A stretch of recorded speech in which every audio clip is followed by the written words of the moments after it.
Good morning, good afternoon, good evening, whatever time you're watching this. This is Stormboy13, and yes, we've got more news to deliver. As you know, if those who are living in the UK probably know it by now, parts of the UK are still under heatwave conditions. There has been some fresh fires across moorland, with a further few acres being burnt, but there hasn't been any major updates about things. As we know, currently the river levels, particularly across the Garsington Water, which is based in Nottinghamshire, which is in the central portions of the East Midlands, river levels aren't low, but they have been having some issues with the water.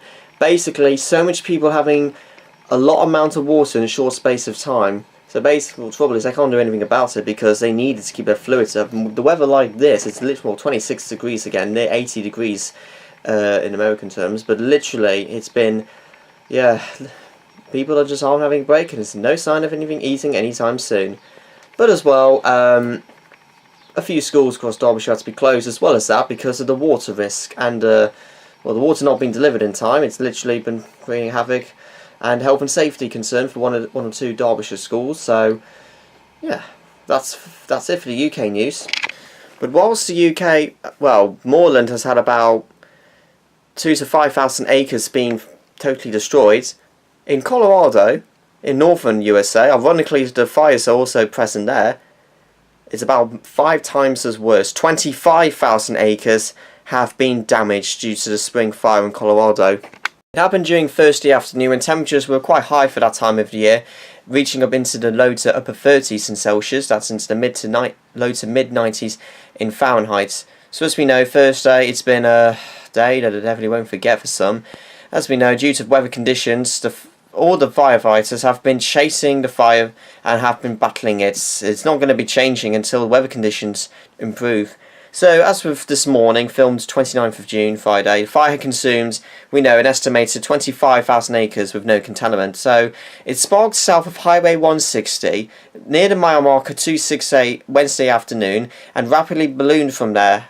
Thursday night, Highway 160 was completely shut down between Fort Garland and Vista for the fire. The most recently released evacuation map can be seen below, but that is expected to change as it has grown. So this is, for those who know Colorado very well. So basically 230 to 300 homes have been ordered to be evacuated, 450 people, roughly to 500, have been advised to leave.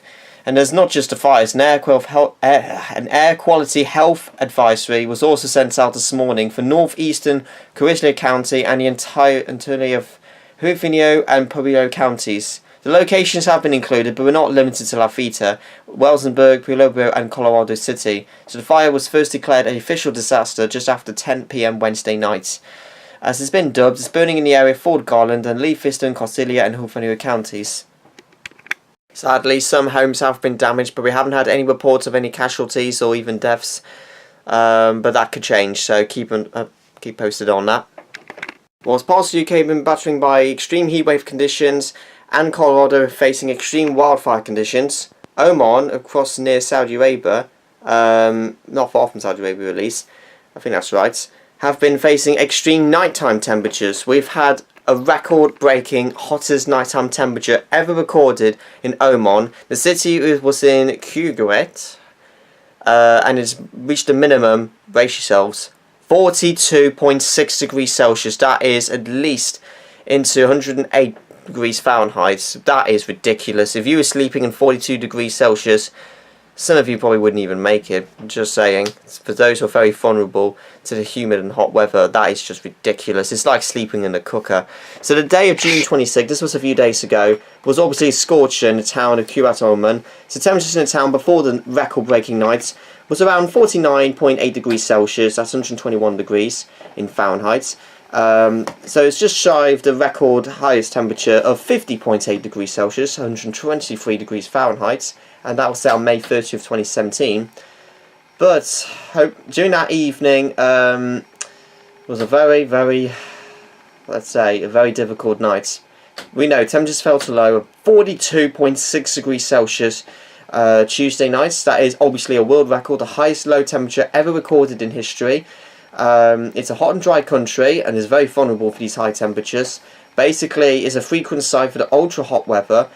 The reason why it's so hot there at the moment in Oman, and the record-breaking, you know, temperatures for the highest minimum temperature overnight in record across the globe, was result of the ridge of high pressure area over the Arabian Peninsula, which trapped humid air from the Indian Ocean in the region, preventing heat from escaping at night. So literally across humid parts of the world, hot and humid air will struggle to escape from there, as it is part of a humid area, and because the temperatures have been, because of a certain direction the wind's been travelling to, it's really prevented these temperatures from falling away. So that's how 49.8 degrees Celsius was recorded in the town of Quriyat in Oman. So whatever will happen next.